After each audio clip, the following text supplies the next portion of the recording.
नमस्कार, face to फेसमा स्वागत छ। म जगन्नाथ दुलाल। दर्शकवृन्द, यति बेला देशको राजनीतिमा नयाँ नयाँ तरङ्गहरू सिर्जना भइराखेका छन्। भर्खरै बनेको नयाँ सत्ता समीकरणमा फेरि पनि समस्या आउने हो कि भन्ने त्रासहरू सिर्जना भइरहेका छन् भने सत्ता समीकरणमा रहेका दलहरूका बीचमा पनि चिसोपना सुरु भइसकेको छ। नेपालको राजनीतिले जुन एउटा निर्वाचन पछाडि स्थिरताको बाटो पकड्ने आम नागरिकको अपेक्षा थियो, के त्यो अपेक्षामा तुषारपात हुन लागेको हो र नेपालको राजनीतिले जुन बाटोतर्फ अग्रसर हुँदैछ यो बाटो ठिक छ वा यसमा पुनर्विचारको जरुरी छ र सत्ता समीकरणमा रहेका दलहरू र प्रतिपक्षी दलहरूको अहिलेको भूमिकालाई कसरी हेर्न सकिन्छ, आज हामी यो बारेमा चर्चा गर्नेछौँ। हामीसँग हुनुहुन्छ राजनीतिक विश्लेषक नरेन्द्रचङ पिटर। आउनुहोस्, कार्यक्रममा उहाँलाई स्वागत गरौँ र स्वागत छ। धन्यवाद। पछिल्लो राजनीतिक अवस्थालाई यहाँले कसरी हेरिरहनु भएको छ, सुरुवात यहीबाट गरौँ। फेरिनु पर्ने शक्तिहरू फेरिन्छौँ भनेर जाने शक्तिहरूले फेरिन नसक्दाखेरि देश कतै अस्तव्यस्त र अस्थिरतातिर त जाने त होइन। के यो सरकारले पनि 5 वर्ष पुरा गर्न सक्ला अथवा 2.5 वर्षका जुन प्रतिबद्धता छन् त्यसलाई हुन सक्ला? के सरकारभन्दा माथि कोही अर्को महासरकार छ? के एउटै पार्टीको निर्णय पनि अर्को पार्टीले निर्णय गर्छ र त्यसलाई नै प्रभावित गरेर त्यसका प्रवक्ताहरू सत्तामा पुग्छन्? किन अर्को पार्टीको विषयमा अर्को पार्टीका महत्त्वपूर्ण नेतृत्वहरूले पहल र प्रयासहरू गर्दछन् उनीहरूलाई पुनर्स्थापनाहरूदेखि? के हामी कानुनी राज्य र कानुनका विषयबाट हामी टाढा हुन सक्छौँ? के 52 पछाडि सुरुवात भएका त्यो बेलाको अवस्था फेरि पुनर्दोहोरिने त अवस्था होइन? जुन अवस्थाले गर्दा थापाजीको र चन्दजीको सरकारहरू आएको थियो, आफ्नै सरकारलाई ढाल्नको लागि पनि दुई जना काङ्ग्रेसका सभासदहरू सदनबाट अनुपस्थित थिए। कि पार्टीका तोडफोडहरू फेरि अगाडि बढ्न सक्छन्?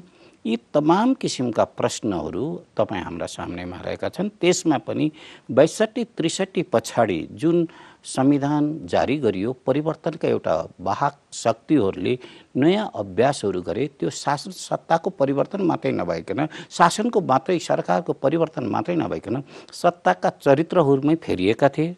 त्यसले देशलाई एउटा गणतन्त्रको घोषणा गरेको थियो, धर्मनिरपेक्षताको घोषणा गरेको थियो, सङ्घात्मकको घोषणा गरेको थियो।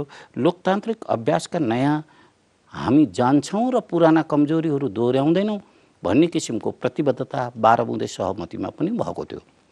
के फेरि ती कुराहरू कागजमा मात्रै सीमित हुन्छन्? के नयाँ संविधानले निर्दिष्ट गरेका मार्गचित्रहरूलाई हामीले पछ्याउँछौँ? त्यसैका आधारबाट समृद्धिका विषयमा मात्रै जान सक्दछौँ भन्ने किसिमको देखेछ।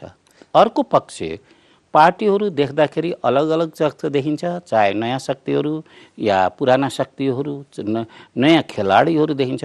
तर ट्रेडमार्कमा फरक भए पनि सबै राजनीतिक पार्टीहरूको सत्ताप्रतिको धारणाहरू एउटै चिज देखेको छ। त्यसले गर्दाखेरि अनेकौं प्रश्नहरू यो सरकार नयाँ सरकार बन्नेको, नयाँ समीकरण तयार हुनेको बेलाबाट यो अहिलेको अभ्यासले सङ्केतले धेरै किसिमका सन्देश दिइरहेछन्। सन्देश सुखद सन्देशभन्दा शङ्कास्पद सन्देशहरू तपाईँ हाम्रो वर्तमान राजनीतिको अङ्ग बनेको छ, हाम्रो पीडा बनेको छ र यो अभ्यास चाहिँ अझ अगाडि चाहिँ जाला कि भन्ने आशंकाहरू बढेका छन्। तपाईँले जे प्रश्नहरू उठाउनु भयो र अहिले आम नागरिकलाई पनि त्यो लागिराखेको छ, कतै सरकारभन्दा माथि अर्को कुनै सरकार छ कि त्यसलाई डिक्टेट गर्ने, अथवा एउटा पार्टीको नेतृत्वले अर्को पार्टीको मान्छेलाई कहीँ बनाउनका लागि दबाब दिइराखेको सन्दर्भ सायद गृहमन्त्री जो रवि लामिछाने हुनुहुन्थ्यो उहाँ पछुत भइसके पछाडि अहिले सत्ता गठबन्धनभित्रको अरू शक्तिहरूले प्रधानमन्त्रीलाई दबाब दिइराखेको खबरहरू आएका छन्। सायद यहाँले भन्न खोज्नुभएको सन्दर्भ त्यतातर्फै साङ्केतिक हुनसक्छ भन्ने मैले बुझेँ। यसरी हेर्दाखेरि अहिले जुन कोर्समा राजनीति अगाडि बढिराखेको छ त्यो कोर्स ठिक चाहिँ यहाँलाई लागिराखेको छैन? यहाँ मैले विशेष गरेर पात्र भन्दा नि प्रवृत्तिलाई मैले चाहिँ ज्यादा गएको छु।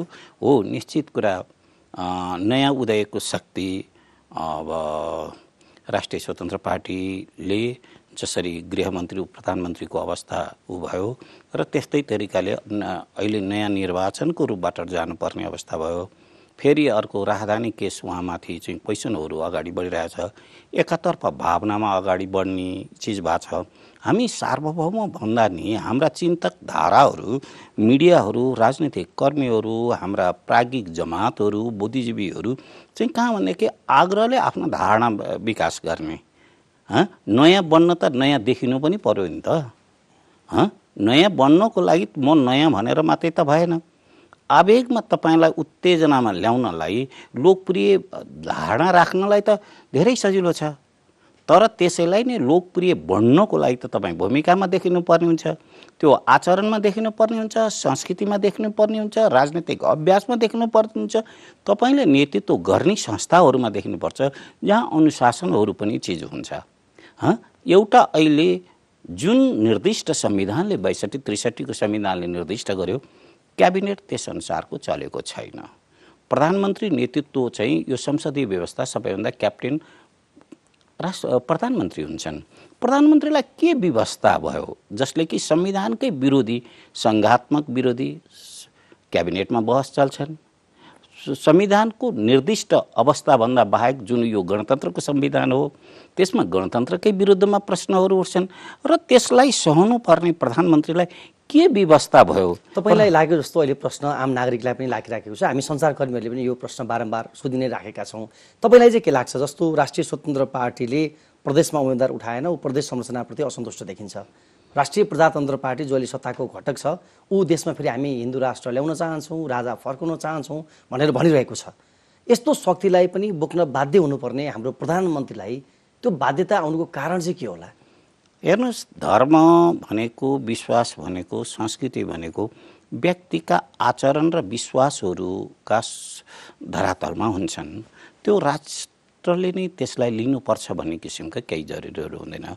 जहाँ धार्मिकता प्रधानता भनेर गएका देशहरूमा अहिले त्यो देशको मानवाधिकारको स्थिति देख्नुहोस्, चाहे मुस्लिम देशहरूको अहिले जस्तो तरिकाले उग्र हिन्दूवाद फैलिएको भारतकै स्थितिमा देख्नुहोस्, असहिष्णुता, युरोपहरूमा पनि फैलिएको उग्र चाहिँ इसाईकरण र श्वेत राष्ट्रवाद, यसले देख्दाखेरि मानव सभ्यतामा हुनुपर्ने बहसहरू चाहिँ ओझल परेका छन् र त्यसका आडमा चाहिँ अभिजात वर्गहरू, शासक वर्गहरू जो हुन्छन्, चाहे त्यो अरबका शेखहरू हुन्, चाहे चाहिँ पाकिस्तानका जिम्मेदार वर्गहरू हुन्, चाहे भारतका एउटा अभिजात वर्गहरू हुन्, तिनीहरू चाहिँ उदाउँछन्।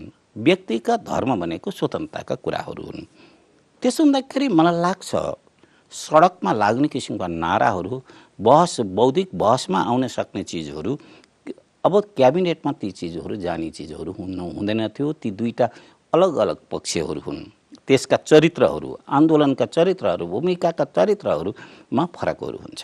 त्यो चिजहरू हामीले देखेनौँ। अर्को कुरा, स्वयं गृहमन्त्रीजी र देशको नेतृत्व गर्ने पार्टी नै देश त सङ्घात्मक स्थितिमा छ। 4वटा प्रदेशहरू, 7वटा प्रदेशहरूको आफ्ना अभ्यासहरू भइरहेका छन्। उहाँ सङ्घको विरोध गर्नुहुन्छ भनेदेखि उहाँले कसरी अभिभावकीय भूमिका दिन सक्नुहुन्छ जबकि 7वटा प्रदेशलाई त तिमीहरू त केही पनि छैनौ, अस्तित्वमा छैनौ भन्ने किसिमका व्यवहारिक तरिकाले पनि, संवैधानिक विषयमा पनि, विश्वासका आधारमा पनि ती चिजहरू हुन सक्नेहरू चिजहरू देखिँदैन।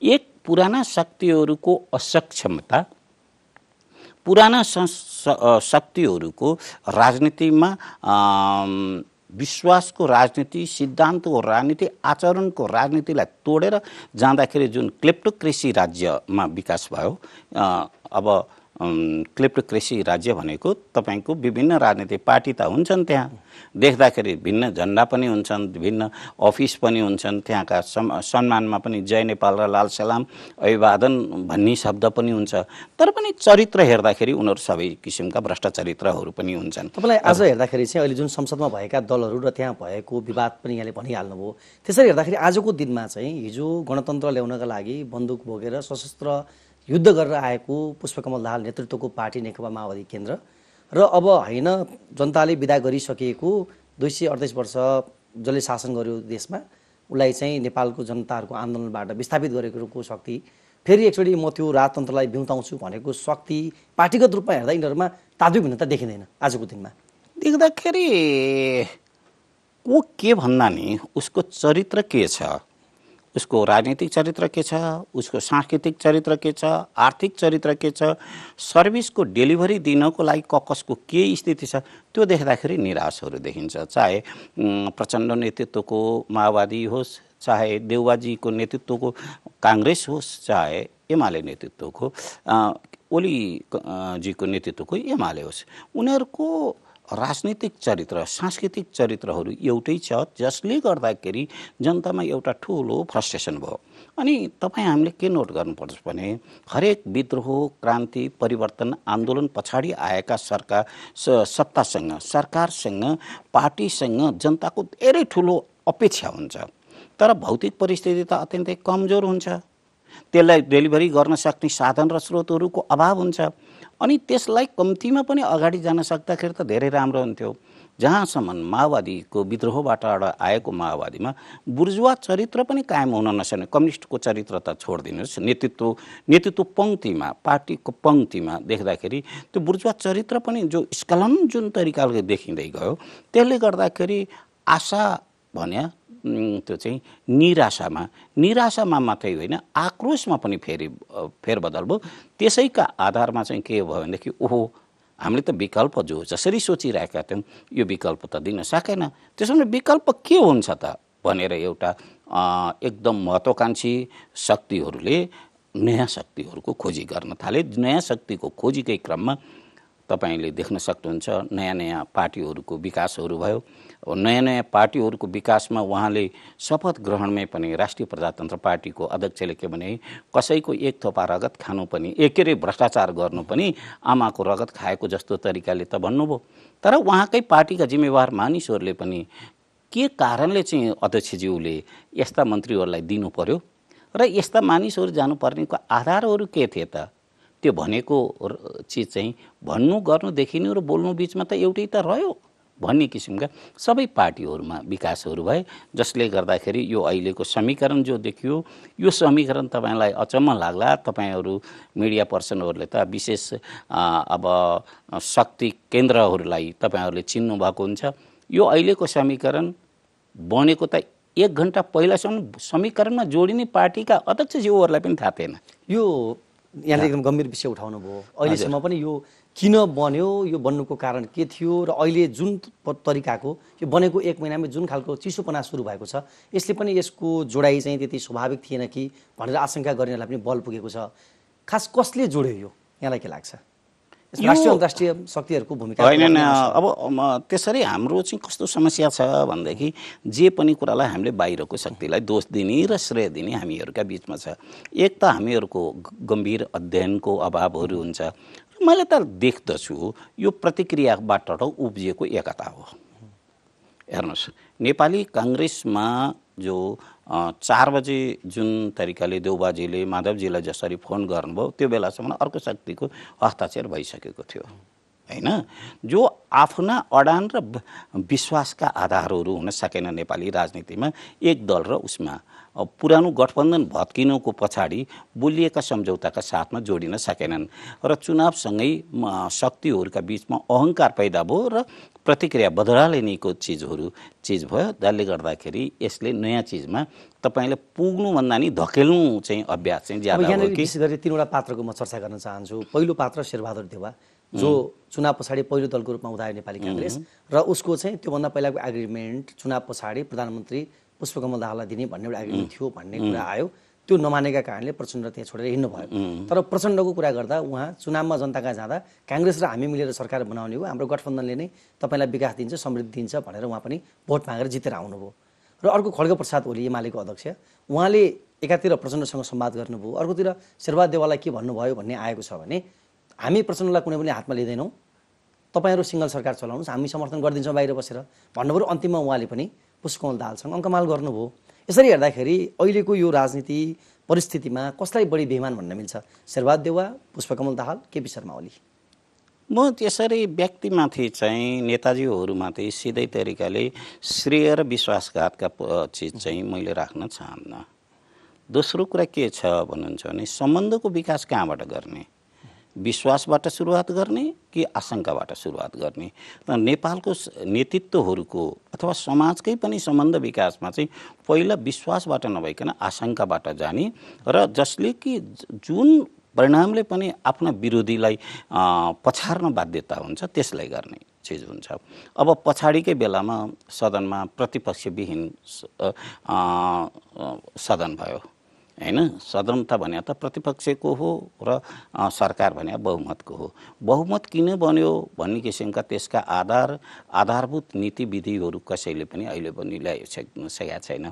जसले कि चारतिर मुख रहेको शक्तिहरूका बीचमा जुन आएका शीत सम्बन्धहरू, कोल्ड रिलेसन भनौँ न, त्यो चिजहरू देखिरहेको छ। त्यसले गर्दाखेरि पहिलो त यो कदम लिन सक्दैनन्, त्यो स्थितिमा जान सक्दैन भन्ने नेपाली काङ्ग्रेस बीचमा जो कि सूचनाको अभाव भनौँ अथवा परिस्थितिको मूल्याङ्कनहरू भनौँ अथवा प्रतिपक्ष शक्तिलाई चाहिँ गरिएको अवस्थाहरूलाई उहाँले बुझ्न नसक्नु हो एक।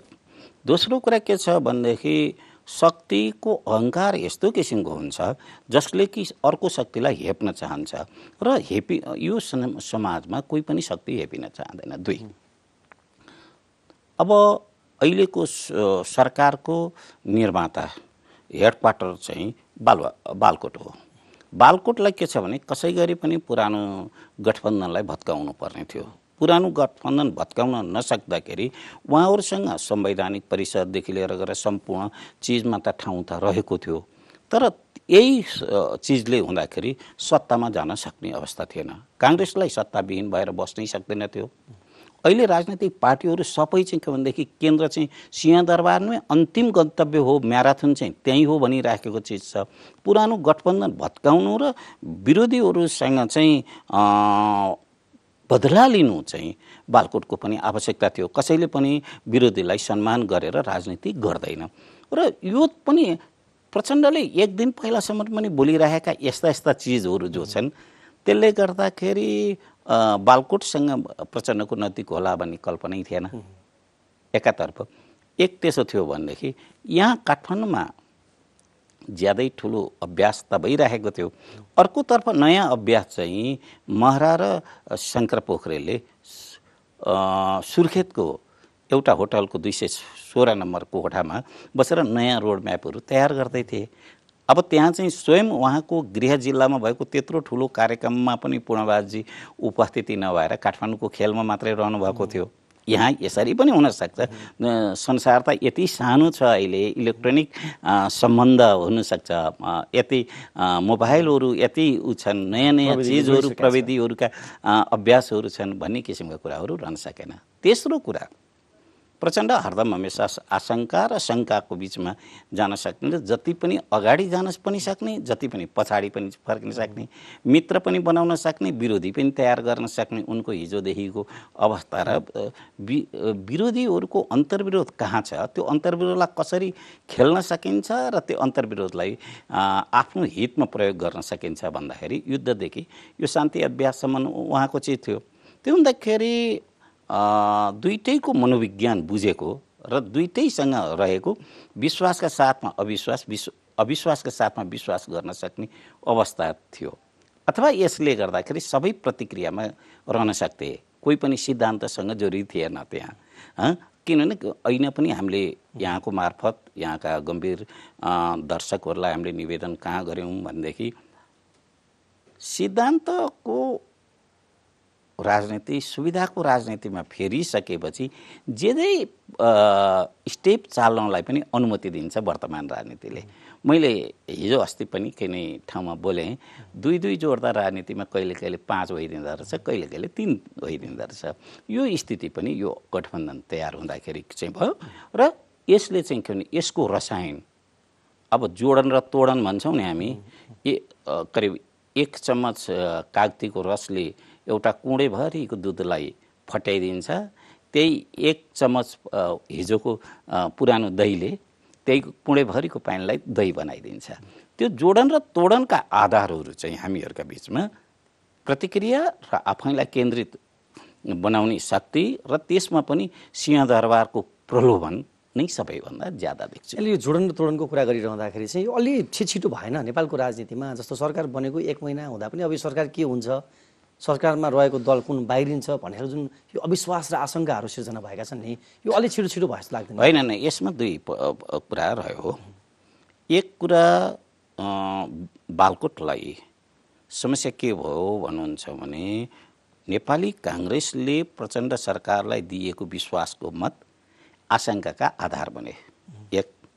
दोस्रो कुरा प्रचण्ड स्वयंलाई चाहिँ के रह्यो भनेदेखि सबै राष्ट्रपति पनि उहाँलाई अनि सभामुख पनि उहाँलाई, राष्ट्रिय सभाको अध्यक्ष पनि उहाँलाई, प्रधान न्यायाधीशको एफिलेसन पनि करिबको झुकाव उता, संवैधानिक नियुक्तिहरू पनि सबै त्यतापट्टि हुँदाखेरि फेरि राष्ट्रपति नै उहाँलाई जाँदाखेरि दुईचोटि राष्ट्रपतिबाट धोका भएको त प्रचण्डलाई छ। पहिलो राष्ट्रपति यादवजीले पनि उहाँलाई दिनुभयो, पछाडि उहाँले त यो मैले गरेको भुल त भन्नुभएको छ नि राष्ट्रपति डाक्टर रामवरण यादवले उहाँले लिएको स्टेपमा। त्यस्तै तरिकाले संसदको खेलहरूमा तत्कालीन अध्यादेशबाट आएका उतार चढावमा देशको अभिभावक राष्ट्रपतिलाई पनि आफ्नो पार्टी हितमा चाहिँ प्रयोग गरेको हो भन्ने किसिमको उहाँलाई लागिरहेछ। घटनाले त सजग र सङ्केतहरू त त्यस्तो तरिकाले दिइरहेछ। अब अर्को तर्फबाट बालकोटलाई के भयो, मलाई विश्वास गर्ने कि अथवा के अरे काङ्ग्रेसलाई विश्वास गर्ने भनेपछि आशंका त्यतापट्टि पनि भएको छ। अनि अर्को पक्ष के देखियो भनेदेखि राष्ट्रिय स्वतन्त्र पार्टी र राप्रपाको हितमा बालकोट किन दौडधुप गरिरहन्छ? उनीहरू आफ्नो स्वतन्त्र पार्टी छन्, आफ्नो अलग पार्टीहरू छ, त्यसमा किन भएको छ भनेपछि शङ्का सबैपट्टि किन होला? यो तपाईँलाई चाहिँ के लाग्छ? जस्तो यो आम नागरिकलाई पनि चासो छ, राष्ट्रिय स्वतन्त्र पार्टीका सभापतिलाई उहाँको नागरिकताको विषयले उहाँको पद गयो, सांसद पद गए पछाडि मन्त्री पनि रहनु भएन, अहिले पनि उहाँको राजधानीको विषय चाहिँ अनुसन्धानकै घेरामा छ, तर उहाँलाई नै गृहमन्त्री बनाउनुपर्छ भनेर बालकोटले पनि र राजेन्द्र लिङ्गदेनले पनि प्रचण्डलाई दबाब दिइराख्नु भएको कुराहरू आएको छ। उहाँहरूको यसभित्रको स्वार्थ चाहिँ यो सत्ता समीकरणभित्र पनि आफूलाई बलशाली बनाइरहने ओली रणनीति हो भनेर बुझ्न सकिन्छ? बाहिर चर्चामा, बजारको हल्लामा र केही निस्वार्थ तरिकाका बुद्धिजीवीहरूको पनि चर्चामा मैले कहाँ पाएको छु, मेरो भन्दा नि उहाँहरूको भाषा चाहिँ के छ भने नेकपा माओवादी के अरे एमालेभित्र दुईवटा राजनीतिक जनवर्गीय सङ्गठनहरू छन्। एउटा चाहिँ राष्ट्रिय स्वतन्त्र पार्टी, अर्को चाहिँ राष्ट्रिय प्रजातन्त्र पार्टी। उनीहरूको पार्टीको डिसिजन पनि बालकोटबाट नै निर्देशित हुन्छ भनेर अहिले व्यापक चर्चामा छ। त्यो चर्चा कतिको त्यसलाई परिणामले चाहिँ के देखिन्छ भनेदेखि प्रधानमन्त्रीलाई जुन दबाब, आफूलाई यो भएन ऊ भएन भन्नु त स्वाभाविकै हुन्थ्यो, एमालेको हितमा जानु त स्वाभाविकै हुन्थ्यो। अर्को तर्फबाट कुनै महत्त्वपूर्ण मन्त्रालय कुनै नपाइरहेको नलिइरहेको माओवादीलाई किन अध्यक्ष ओलीज्यूले हस्तक्षेप गरिरहेछ?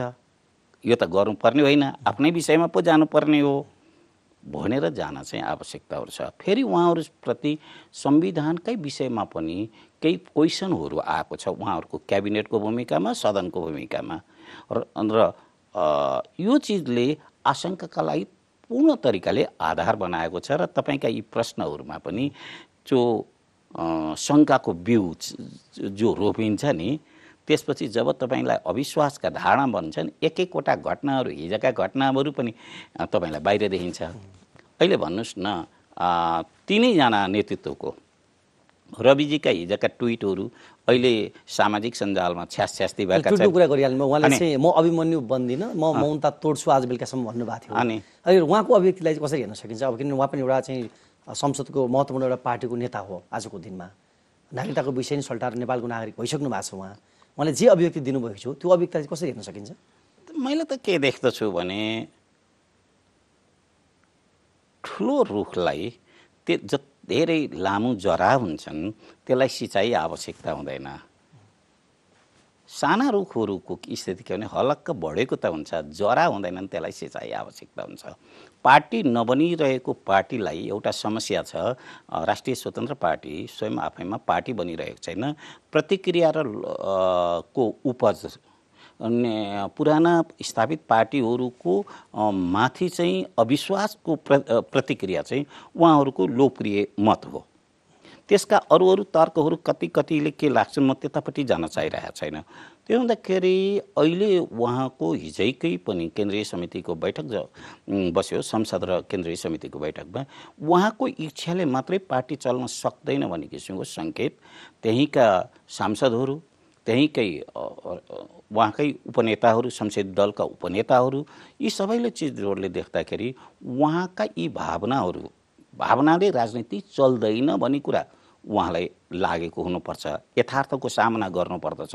यथार्थको सामना गर्दाखेरि उहाँलाई अभिमन्यु बन्नुहुन्छ कि बन्नुहुँदैन त्यो त थाहा छैन। अनि तपाईँको चक्रव्यूहलाई तोड्न सक्नुहुन्छ कि सक्नुहुन्न भने त लाग्दैन। तर मेरो विश्वास चाहिँ कहाँ छ भने उहाँ सत्ताबाट बाहिर निक्लिनलाई सक्नुहुन्न। भनेपछि उहाँले जुन यो 2 दिनको समय दिनुभएको छ, हिजो उहाँहरूको चाहिँ चेतावनी थियो, अब हामी बोल्छौँ, मौनता तोड्छु म भनिरहनु भएको थियो। अब उहाँहरूको यो 2 दिनपछि आउने निर्णयमा गृह मन्त्रालय नपाए पनि राष्ट्रिय स्वतन्त्र पार्टी सरकारमा बस्छ भन्ने मलाई चाहिँ त्यही किसिमको लाग्छ। तर समस्या कस्तो छ भन्नुहुन्छ भने ऐन पनि यहाँ मार्फत मैले निवेदन गरेँ, कुनै पनि नेपालको राजनीतिक भविष्यवाणी गर्नको लागि कहिले धेरै ज्यादा गाह्रो पर्छ। जुन तपाईँहरूले अस्तिको रनिङ स्टोरी गरिराख्दाखेरि स्टुडियोमा बसेर गर्दाखेरि तपाईँहरूले स्वयंलाई पनि 1 घन्टा पछाडि समीकरण चेन्ज होला भन्ने किसिमको लागेको थिएन। अब त समय घर्किँदैछ। बहुमतको नेतृत्वमा नेपाली काङ्ग्रेसले सरकार बनाउन राष्ट्रपतिज्यूले निम्ता गर्नुहुन्छ भन्ने लागेको थियो होला। हामीलाई पनि बाहिरबाट हेर्दाखेरि के हुन्छ त भन्ने किसिमको चिजहरू त लागेको थिएन। तर यसरी समीकरणहरू एकाएक यस्तो हुन्छ भनेर स्वयं राज्य सत्ताको सम्पूर्ण संयन्त्र लिएर बस्ने प्रधानमन्त्रीलाई पनि थाहा थिएन भनेदेखि विश्लेषणका लागि आधार हुन्थे, आधारबाट तर्क निर्माण गर्थे र त्यसैलेबाट भविष्यवाणी यस्तो होला भन्ने अपेक्षा गर्न सकिन्थ्यो। तर त्यो गर्न सक्ने अवस्था किनभने सिद्धान्तको राजनीति चाहिँ यो सुविधाको राजनीतिमा फेरिएको हुँदा नेताहरू कुन अवस्थामा कुन निर्णय लिन्छन् भन्ने चाहिँदैन। तर परिस्थितिको दबाब यस्तो चिजहरू हुन्छ राजनीतिक पार्टीलाई, नेताहरूलाई त्यो भावनामा बग्नु जति त्यति सरल छैन। मलाई त लाग्छ उहाँ सरकारबाट हट्नलाई पनि सक्नुहुन्न कि जस्तो किसिम लाग्छ। यो सङ्कट फेरि बालकोटलाई पनि के लागेको छ भने यसको असर त के छ भने एकचोटि धकेल्दाखेरि, आफैले धकेल्दाखेरि आएको परिणाम भएका प्रदेश सरकारहरू एकदम रहेको 2/3 बहुमत गुमाएको चिजहरू उहाँहरूलाई पनि थाहा छ। त्यसो हुँदा यो राष्ट्रिय स्वतन्त्र पार्टीले गृह मन्त्रालय नपाए पनि सरकार छोड्दैन भनिरहँदा प्रचण्डका लागि चाहिँ प्राय प्रधानमन्त्री हुँदा एउटा विषय राष्ट्रपतिको विषय चुनौतीपूर्ण बन्दो रहेछ। अघिल्लो पटक पनि रूपमाङ्गद कटवाल प्रकरण हुँदाखेरि राममोहन यादवका कारणले उहाँले पछि सरकार नै छोड्नु पर्यो। अहिले पनि अब पुस 10 गते भएको सहमति अनुसार चाहिँ राष्ट्रपति नेकपा एमाले दिने भन्ने सहमति भएको भन्ने कुरा बाहिर आएको थियो। तर अहिले चाहिँ नेकपा माओवादीको मुभ हेर्दा उहाँहरूको जारी स्थायी कमिटी बैठकमा बोल्ने जति पनि नेताहरू हुनुहुन्छ उहाँहरूको भाव चाहिँ अब एमालेलाई दिनु हुँदैन राष्ट्रपति भन्नेमा उहाँहरू करिब क्लियर देखिनुहुन्छ। प्रचण्ड पनि को बडी ल्याङ्ग्वेजले पनि त्यही बताइराखेको छ अहिले हेर्दाखेरि। यहाँलाई के लाग्छ यसपटक पनि राष्ट्रपति एमाले दिनु तयार भएन भने बालकोट र बालोडारको सम्बन्ध चाहिँ कस्तो रहला? सम्बन्धहरू बन्नु, भत्किनु र फेरि पुनर्निर्माण हुनु राजनीतिमा स्वाभाविकै हुन्छ। किनभनेदेखि त्यस बेला जब कि आफै कसै आदर्शमा नरहँदाखेरि नयाँ सम्बन्धहरू लिनको लागि पनि प्रचण्डलाई पनि ओलीजीलाई पनि केही समस्याहरू पर्ला जस्तो देख्दिनँ। मलाई एउटा चाहिँ भएको राजनीतिले गर्दाखेरि प्रचण्डले राष्ट्रपति निर्वाचनमा ओलीजीलाई अथवा बालकोटलाई समर्थन गरेर गयो भन्दाखेरि यसले दीर्घकालीन उहाँको पार्टी र जुन विषयमा अगाडि लिएर जानुभएको थियो, जुन अध्यादेशको विरुद्धमा उहाँहरूलाई नयाँ समीकरण बनाउन तयार भएको थियो, त्यो इतिहासको पुनरावृत्ति होला भन्ने किसिमको आशंका र आतंक छ। अनि शक्तिमा नहुँदाखेरि, शक्तिमा नपुग्दाखेरि भएका सम्झौताहरू, सहमतिहरू शक्तिमा पुगेपछि जसरी पानी बगिसकेको हुन्छ, अर्कोचोटि नदी तर्न सकिँदैन, त्यस्तै तरिकाले सहमति र सम्झौताहरू पनि बन्छन् र भत्किन्छन्। मलाई त लाग्छ राष्ट्रपति चुनावसम्म आउँदाखेरि यो जुन हार्दिकता आशंका जो छ हार्दिकतामा भन्दा त्यसले चिसोपन अझ अगाडि बढाउँछ र नयाँ अवस्था सिर्जना भयो भने त्यसलाई अन्यथा मान्न नपर्न पनि सक्छ। जस्तो हामीले राष्ट्रपति मानौँ, भोलि नेकपा माओवादी केन्द्रले एमालेलाई दिन तयार भएन भने नेकपा एमाले त्यति बेला दिन सक्ने विकल्प के हुनसक्छ? प्रचण्डलाई समर्थन गरिराख्ने, राष्ट्रपति जो भए पनि त्यसमा धेरै प्रश्न नगर्ने, अथवा गठबन्धन तोड्ने बाटोमा जान सक्छ एमाले? आजको दिनमा कुन सम्भावना बलियो देखिन्छ? मैले त दोस्रो सम्भावना ज्यादा देख्छु। भएको समीकरण तोडेर नयाँ समीकरण पनि बन्न सक्ने सम्भावना देख्दछु र त्यसैको पर्खाइमा नेपाली काङ्ग्रेस पर्खिरहेको पनि हुनसक्छ। भनेपछि संसदमा केपी ओलीले भन्नुभएको जुन त्यो ढोक्सा थाप्ने कुरा गर्नुभएको थियो, काङ्ग्रेसको ढोक्सामा माछा पर्ने सम्भावना देखिन्छ त्यस्तो स्थिति हुँदा? त्यो त्यसरी म कसैलाई पनि उत्तेजनाका साथमा आरोप र ऊ कहाँ कसको उसमा पर्छ थित्री भन्छौँ हामीहरू होइन, कसका थित्रीमा को पर्छ को पर्दैन भन्ने कुरा होइन। साना शक्तिहरूले पनि ठुला शक्तिहरूलाई नेतृत्व गरेका हामीले विश्वका धेरै ठाउँका अभ्यासहरू पाउँछौँ। विशेष गरेर उन्नत देश भनिएका इजरायलहरू र तपाईँको जापानका सत्ताहरू बनेका भत्केका चिजहरू हामीले हेर्दछौँ। त्यस्तै दक्षिण कोरियाका सत्ताहरू पनि बनेका देख्दछौँ र तपाईँको भारतमै पनि 13 दलको संयुक्त सरकार बनेको पनि हिजोका दिनको हाम्रोसँग नजिर छ। त्यो भने कि कहिले कहिले अन्यन्त्रको उदाहरण पनि हामीहरूको लागि अभ्यासका लागि आधार हुन सक्दछ। त्यो भन्दाखेरि उत्तेजनाका साथमा जनसमर्थन पाउनको लागि, कार्यकर्तालाई आत्मबल दिनको लागि अनि मिठा मिठा कुराहरू त राख्न सकिन्छन् उत्तेजनाका, त्यसरी नराखौँ र समीकरणहरू बन्न र भत्किन सक्छन्। त्यसलाई शक्तिको केन्द्रीकरण गर्ने जुन पार्टीहरूले देखेका हुन्छन्, शक्ति अत्यन्तै चञ्चल हुन्छ क्या, त्यसमा शक्ति कहिले पनि स्थिर हुँदैन। रूप धन र शक्ति भनेको अत्यन्तै चञ्चल हुन्छ। त्यसको घोडा चढ्नलाई शासकहरूलाई, शक्तिवानहरूलाई धेरै नै गाह्रो पर्दछ। त्यसो हुँदाखेरि शक्तिलाई केन्द्रीकरण हुन नदिनलाई सबै सचेत हुन्छन्। त्यसैमध्येमा प्रचण्डको र देउबाको आशंका बढेको हो कि? यसमा के देखिन्छ? अब नयाँ सत्ता समीकरणको चर्चा चलिरहँदा र राष्ट्रपतिको विषयमा एमाले र माओवादी बीच चाहिँ चिसोपना बढिरहँदाखेरि प्रचण्डको पोजिसन चाहिँ कतिको सुरक्षित देखिन्छ? यदि समीकरण भत्क्यो भने पनि प्रधानमन्त्रीमा प्रचण्डलाई समस्या पर्ने अवस्था त छैन। 2 वर्षसम्म देखिँदैन। त्यो एउटा कुरा त संविधानले उहाँलाई सुरक्षा गरेको छ। दोस्रो कुरा, संसदीय व्यवस्थाको क्याप्टेन प्रधानमन्त्री हुन्छ। त्यो क्याप्टेनले चाहिँ चाहँदाखेरि मन्त्री आफ्नो सहयोद्धाहरू, सहकर्मीहरू को रहन्छन् को रहँदैनन् भन्ने हुन्छ। धेरैजसो शक्तिहरूले अर्को शक्तिलाई दबाब दिनलाई विभिन्न किसिमका नत्र भन्ने किसिमका नाराहरू पनि अगाडि सारिएको हुन्छ। तर शक्तिमा पुगिसकेपछि मानिसहरूले नत्र भने के गर्छौ त भन्ने फेरि अर्को अभ्यास हुन्छ र त्यसलाई चाहिँ नत्र भने के गर्ने त भनेर चिसै पानीले नुहाउने भन्ने किसिम हुन्छ। बालकोटलाई पनि काङ्ग्रेसको आतङ्क छ, उसको भन्दा के अरे माओवादीको भन्दा आतङ्क काङ्ग्रेससँग छ। काङ्ग्रेसलाई पनि आतङ्क के छ भने माओवादीको भन्दा चाहिँ एमालेको छ। त्यसो हुँदाखेरि परिस्थितिले मित्रको के अरे विरोधीको विरोधी मित्र बन्न पुग्छ। दुश्मनका दुश्मन दोस्त त्यसरी भनिन्छ। त्यो अवस्था नआउला भनेर भन्न सकिँदैन। अर्को एउटा विषय चाहिँ अहिले हिजो मात्रै नागरिक उन्मुक्ति पार्टीका एकजना सांसदलाई पक्राउ गरियो, अरुण चौधरीलाई। र विशेष गरी यो सत्ता समीकरण बन्दै गर्दा सो पार्टीका नेता रेशम चौधरीलाई रिहा गर्ने एक प्रकारको भद्र सहमति भएको भन्ने विषय आएको थियो र त्यही आधारमा सो पार्टीले प्रचण्डलाई प्रधानमन्त्रीमा समर्थन पनि गर्यो। कारागारमा रहेकालाई निकाल्ने तयारी भइरहँदा बाहिर रहेका निर्वाचित सांसदलाई भित्र हालिनुको सङ्केत चाहिँ कसरी हेर्न सकिन्छ? होइन नै, एउटा यहाँ अभ्यासहरू, हाम्रो कानुनी अभ्यास पनि सबाल्टर्न र अभिजातहरूलाई फरक फरक छ कि जस्तो किसिमको देखिन्छ। एक जस्तो कि उहाँको मात्रै नभइकन हाम्रो कोइरीजीको पनि विषयमा तपाईँहरूले पनि देखिन्छ। अर्को कुरा, सरकार कहाँ दबाब, राजनीतिक दलहरू कहाँबाट दबाब छ भने स्थायी सत्ताबाट चाहिँ दबाबमा चाहिँ ज्यादा परेका हुन् कि भन्ने किसिमको देखिन्छ। स्थायी सत्ता भनेको अदालत, पुलिस प्रशासन, सुरक्षा निकाय देखि लिएर गएर सिंहदरबारको आफ्नै किसिमको सत्ता चल्छ। सिंहदरबारमा बस्ने आफूलाई त दीर्घकालीन सत्ताधारी सोध्छन्, मन्त्रीहरू, प्रधानमन्त्रीहरू, धेरै मन्त्री प्रधानमन्त्रीहरूलाई पचाइदिइसकेको हुन्छ।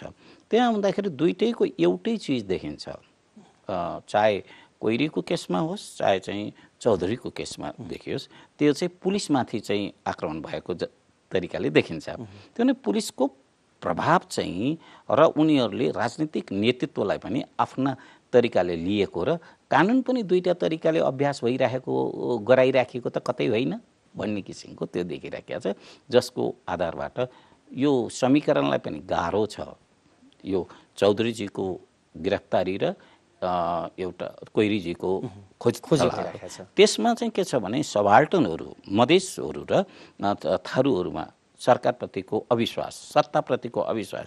हामी चाहिँ थारू नै भएको हुँदाखेरि कानुन पनि ज्यादा सक्रिय हामीमाथि नै भएको हो र मधेसको पनि चाहिँ हामीमाथि नै आक्रमण भएको हो भन्ने किसिमको छ। आज उहाँको त्यो भनाइमा कुनै तथ्य देखिन्छ? जस्तो यही प्रश्नमा मानिसहरूले चाहिँ यदि कुनै थारूको वा अर्को कुनै चाहिँ मधेसको नागरिकको चाहिँ राजधानीको विषय आएको भए, नागरिकताको विषय आएको भए अर्को ढङ्गको चाहिँ एक्सन हुन सक्थ्यो, तर रवि लामिछानेको हकमा त्यो भएन भन्ने खालको प्रश्नहरू जोडेर पनि कतिपयले हेर्छन्। यसरी हेर्न सकिने दोहोरो मापदण्ड आकर्षित भए जस्तो होइन देखिन्छ। केस रविजीको भयो, थर्कमान नेपाली समाजहरू नै धेरै भएको छ। यहाँ दोहोरो नागरिकता लिएर यहाँ आज अमेरिका, युरोप, अस्ट्रेलिया मात्रै होइन, भारतका विभिन्न सहरमा रहने दुईटा नागरिकता भएका मानिसहरू ज्यादा छन्। केस त रविजीको भयो। रविजी त अब उहाँसँग ओभर कन्फिडेन्स हुँदाखेरि त्यत्रो ठुलो तरिकाको चिज त थिएन। तर आर्थिक अपराधी, राजनीतिक अपराधीदेखि लिएर गएर सबै सामाजिक रूपमा हस्तक्षेपमूलक तरिकाले जाने मानिसहरू जो छन्, ती चाहिँ अब युरोप, अमेरिका, क्यानाडा, अस्ट्रेलियामा बसेका र भारतका गुजरातमा बसेर यहाँ चाहिँ दोहोरो तरिकाले गरेका मानिसहरू, यसले चाहिँ अत्यन्तै आतंकित भएका छन्। त्यसमा कतिपय माओवादी नेताहरूका पनि निजी आफ्ना परिवारहरू पनि परेका छन्। त्यस्तै तरिकाले हरेक पार्टीमा छन्। आज कुन चाहिँ पार्टीको नेताहरूले अर्को देशको ग्रिन पासपोर्ट लिएको छैन र? कसका छोराछोरीहरू कहाँ कहाँ पढिरहेका छन्, कसको स्थायी सम्पत्तिहरू कुन ठाउँमा भएको छ? यो घटना त एक सन्देश यसले धेरै ठुलो दिएको छ। यो एउटा विषय रविजीको मात्रै नागरिकताको केसहरू भएको छैन। यो जे लाग्छ यो नेपाली समाजमा यस्ता धेरै रविहरू छन्, पावरफुल रविहरू छन्। त्यस पछाडि अब उसले जो मानिसहरू सताइएका छन् नि, उनीहरूले एक एक मुद्दा यसैलाई नजिर बनाएर राख्ने छन्। त्यसले गर्दाखेरि आर्थिक उथुलपुथुल पनि हुन सक्नेछ। संवैधानिक हैसियत प्राप्त गरेका मानिसहरू पनि, पूर्व मन्त्रीहरू पनि यस साइडमा यहाँ आइपुग्नेछन्। यसले देख्दाखेरि एउटा घटना देख्छु मैले, तर पनि नेपाली समाजलाई नै यो नागरिकताको केसले उथुलपुथुल ल्याउनु पर्ने स्थिति छ। धेरै मानिसहरू अहिले सचेत भइसकेका होलान्। बाहिर रहेको चाहिँ नागरिकता तोडेको चिज चाहिँ यहाँ आएर ल्याउने भनेर होला। भोटर लिस्टमा विशेष गरेर अझ भारतीय भोटर लिस्टमा भएका नेपालीहरू जो छन्, तिनीहरू त अझ ज्यादा होलान्। अमेरिकन पासपोर्ट धारक नेपालीहरूको स्थिति छ।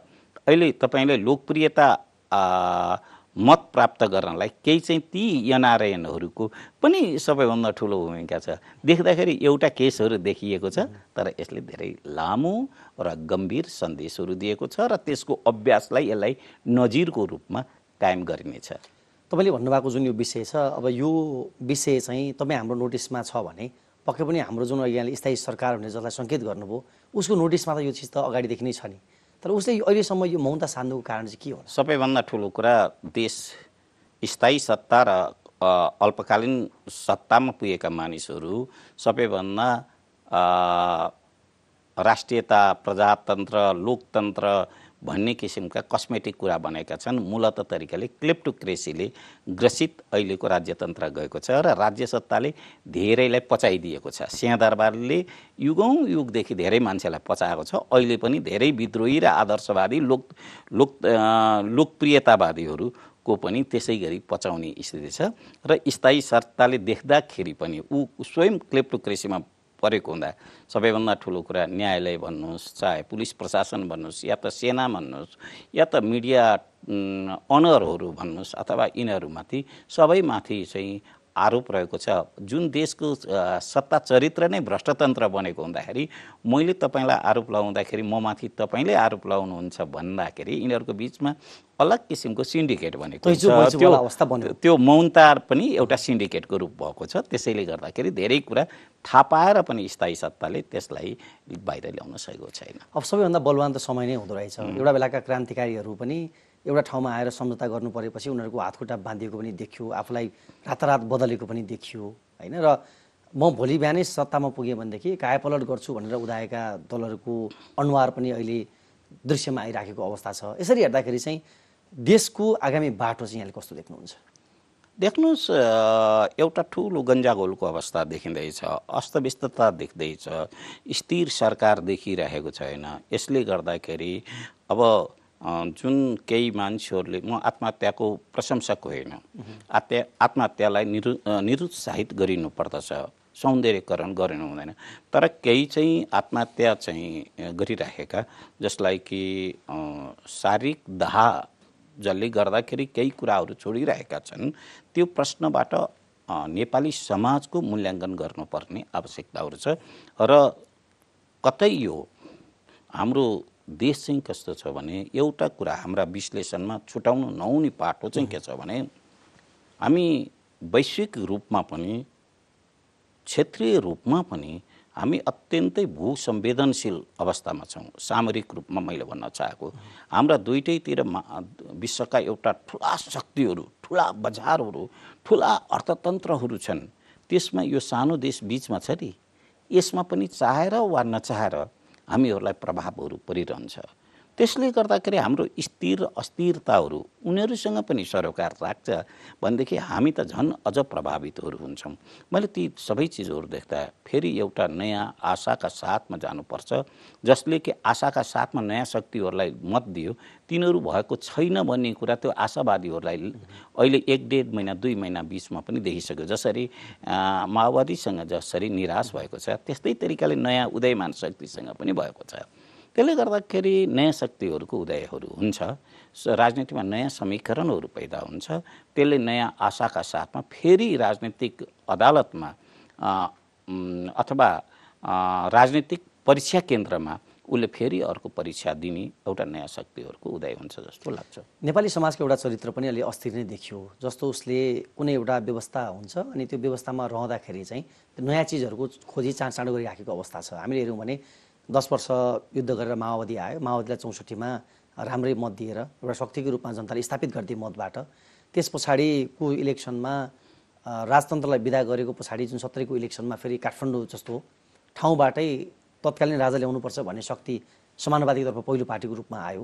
र अहिले फेरि नेकपा एमाले, नेपाली कङ्ग्रेस, माओवादी केन्द्र जो परम्परागत शक्तिहरू छन्, त्यसको विकल्पमा चाहिँ अब स्वतन्त्र पार्टी हुनसक्छ भनेर एक खालको मत त्यहाँ पनि गएको देखियो।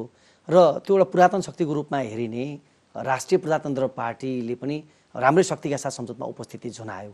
यसरी हेर्दाखेरि पहिला खोजिने विकल्पहरू र अहिलेको विकल्पहरूमा कुन चाहिँ विकल्प प्रगतिशील लाग्छ यहाँलाई? जस्तो कहिले नवशक्तिहरू, प्रगतिशील शक्तिहरूबाट समाज फ्रस्ट्रेसन भयो भने त्यसले विध्वंसकारी शक्तिहरूलाई पनि स्वीकार गरेको संसारको इतिहास छ। हामी त्यो बाटोमा जाँदैछौँ। अनि एक सङ्केतहरू, अनि दोस्रो चाहिँ चिज देख्छौँ, संसारको सबैभन्दा पहिलो गणतान्त्रिक मुलुक फ्रान्स हो। आज पनि फ्रान्सको एउटा सानो पार्टी छ जसले वर्षको एकचोटि, मैले अहिले ठ्याक्कै डेट त बताउन सकिनँ, एउटा चोकमा आएर राजतन्त्रको पक्षमा नारा लगाउँछ।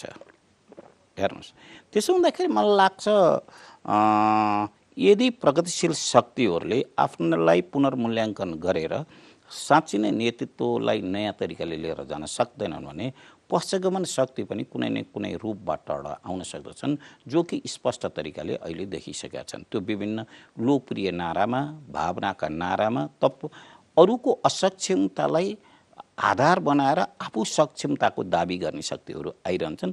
त्यसले सधैँ नयाँ चिजहरू आउन सक्छ भन्ने किसिमको चिज छैन, जो कि विश्वमा नै अहिले उग्र दक्षिणपन्थी शक्तिको विकास भइरहेको छ। जातिको नाममा, धर्मको नाममा, क्षेत्रको नाममा भाषाको नाममा जुन उदय भइरहेछ त्यस्तो शक्ति उदय भयो भनेदेखि त्यसलाई अन्यथा मान्न सकिँदैन। त्यसको लागि सबैभन्दा पहिलो चुनौती, दायित्व र परीक्षाको केन्द्र भनेको स्थापित शक्तिहरूले आफ्नो युगीन भूमिका र आफूलाई सिंहदरबार मात्रै नभइकन एउटा जिम्मेवार राजनैतिक शक्तिको रूपमा अगाडि आउनुपर्छ। तर कहाँ कहाँ यो अहिले राष्ट्रपति चुनावसम्म आउँदाखेरि नै ती चिजहरू, हाम्रा आशाहरू क्रमशः कमजोर त कतै भएका होइनन् भन्ने पनि देखिन्छ। अब यहाँले नै हाम्रो संवादको क्रममा पनि पटक पटक धेरै विश्लेषण गरिसक्नुभयो। पुराना शक्तिहरू अहिलेकै स्थितिलाई हेर्दाखेरि अब जनताले फेरि आशा गर्ने ठाउँमा पुग्ने बाटोतर्फ केन्द्रित देखिँदैनन्। सरकार बनेको 1 महिनामै नयाँ सरकारको विकल्प खोज्ने, 1 महिना अगाडि गरेको सहमतिमा 1 महिनामै नटिक्ने आफ्ना चालबाजीहरू जुन सुरु भएको छ, यसले त फेरि पनि दलकै प्रतिको नकारात्मकता बढ्ने हो नागरिकमा। र यसरी हेर्दाखेरि चाहिँ यो राष्ट्रिय स्वतन्त्र पार्टीको उदयलाई एक प्रकारले भन्दा त्यो फ्रस्ट्रेसनको नेतृत्व जसले गर्यो ऊ उदायो भनेर भनिरहँदाखेरि अब फ्रस्ट्रेसनबाट उदाएको शक्तिसँग पनि मान्छे निराशा बढ्न सुरु भइसकेको छ। किनभने उसले पनि यो सरकारमा गए पछाडि उसले लिएका कुनै पनि मन्त्रालयमा आशा लाग्दो काम त केही पनि सङ्गीत गर्न सकेको छैन आजको दिनमा। यसरी हेर्दाखेरि चाहिँ अब यो फ्रस्ट्रेसनको समय पनि घर्किए पछाडि फेरि एकपटक अब अघि यहाँले भन्नुभयो संसारभरि नै अहिले जुन एउटा यो धर्मको नाममा, जातिको नाममा ध्रुवीकरणको सुरुवात भइराखेको छ र संसदमा पनि जुन हिन्दू राष्ट्र फर्काउन हामी आएका हौँ भनेर चाहिँ क्याबिनेटदेखि तपाईँको संसदसम्म जुन प्रारम्भ भएको छ, यसले नेपालमा अबको दशकमा, अबको समयमा बिग्न सक्ने मुद्दा धर्मको मुद्दा बन्न सक्छ। त्यो लागिरहेको छ त्यो पुरातनवादी शक्तिहरूलाई। तपाईँले एउटा कुरा यसमा अलिकति प्रश्नमा तपाईँले सुरुवातमा जोडेको, राष्ट्रिय स्वतन्त्र पार्टीलाई मैले अपेक्षा के गरेको थिएँ भने, मेरो आशा के थियो भन्नुहुन्छ भने सदनमा गम्भीर प्रतिपक्ष बन्छ ऊ र सदनबाट उसले सरकारलाई र सत्तालाई सजग मात्रै गराउँदैन, दबाब पनि दिन्छ। लोकप्रियता जुन नारामा थिए त्यसलाई एप्लिकेसन गर्नलाई, प्रयोग गर्नको लागि दबाब देला भन्ने किसिमको थियो। उहाँहरू त्यसमा चाहिँ चुकेको हो कि जस्तो लाग्छ। सदनमा नगएको भए, सरकारमा नगएको भएदेखि त्यो नैतिक पुँजी, अपिल गर्ने नैतिक पुँजी उहाँसँग रहन्थ्यो। त्यो उहाँहरू अहिले सत्तामा पनि अझ गृह मन्त्रालयमा गइसकेपछि दैनिक क्रियाकलापमै उहाँहरूको सबभन्दा ठुलो भूमिका हुन्छ। त्यो निराशा उहाँले पार्नु भएपछि नयाँ शक्तिको अर्को खोजी गर्नुपर्छ कि भन्ने किसिमको त्यसले सङ्केत दिएको छ। त्यो नयाँ शक्ति चाहिँ कस्तो हुन्छ? अनि अर्को तपाईँले अहिले भन्नुभएको पुराना शक्तिहरू जो छन् त्यो परिवारवादमा फँसेको छ। पार्टीभित्रमा, पार्टीभन्दा पनि पार्टीभित्रमा चाहिँ धेरै गिरोह र गुटहरू तयार भएका छन्, सिन्डिकेट छ नेतृत्व। अनि त्यस पछाडि तपाईँको पदहरू चाहिँ क्रय विक्रय भएका छन्। यसले जाँदाखेरि पार्टीहरू पार्टी नभइकन सतल पार्टीमा त कतै बेहेरिएका छैनन्, जसको कुनै मूल्य आदर्श नतिरिकन पनि एउटा पार्टीको सामान्य सदस्य नभएको मान्छे केन्द्रीय कमिटीको सदस्य बन्न सक्छ। यो स्थितिमा यो फ्रस्ट्रेसन भनेको कुरा भ्याकमको तयार गर्नुहुन्छ।